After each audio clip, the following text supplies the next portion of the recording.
வணக்கம். நான் டாக்டர் பாரதி, குழந்தை நல மருத்துவர். HMPVன்ற ஹியூமன் மெட்டாநியூமோ வைரஸ் அப்படின்றது புது வைரஸ் கிடையாது. அது ஏற்கனவே நம்ம இந்தியால மற்றும் பல நாடுகள்ல இருந்துட்டு இருக்க வைரஸ் தான்.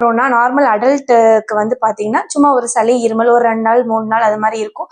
நார்மலா மெடிசன்ஸ் எடுத்தாவே அது ஆட்டோமேட்டிக்கா சரியாயிடும்.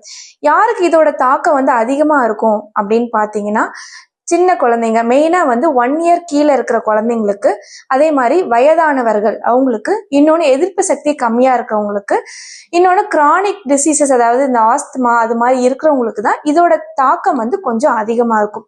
ஸோ அதுக்கு நம்ம என்ன பண்ணலாம் அப்படின்னா, ஒன்றும் இல்லை, எல்லா வைரல் இன்ஃபெக்ஷனுக்குமே யூனிவர்சல் ப்ரிகாஷன்ஸ் நம்ம என்ன சொல்றோமோ அதே தான். அதாவது இது வந்து டிராப்லெட் இன்ஃபெக்ஷன் மூலமா தான் பரவும். அதாவது ஹியூமன் டு ஹியூமன் தான் வந்து டிரான்ஸ்மிட் ஆகும். நம்ம தும்புறது, இரும்புறது அது மூலமா தான் இது வந்து டிரான்ஸ்மிட் ஆகும். ஸோ வீட்டில் யாருக்கும் வந்து சளி, இருமல் அது மாதிரி இருந்ததுன்னா நார்மலாகவே நம்ம ஹேண்ட் வாஷ் பண்ணிக்கிறது, மாஸ்க் போட்டுக்கிறது. அதே மாதிரி இது மாதிரி ஹை ரிஸ்க் கேடர் குரூப்ஸ் வீட்டில் இருக்கிறாங்க அப்படின்னா, அதாவது பச்சிளம் குழந்தைகள் இல்லைன்னா வயதானவர்கள் இருக்கிறாங்கன்னா அவங்க கிட்ட இருந்து கொஞ்சம் தள்ளி இருந்துக்கிறது. இது மாதிரி இருந்தாவே போதும். இதோட இன்ஃபெக்ஷனை ஓரளவுக்கு நம்ம வந்து ப்ரிவென்ட் பண்ணிக்கலாம். ஸோ இதை நம்ம பெருசாக எடுத்துக்க வேண்டிய அவசியமே கிடையாது.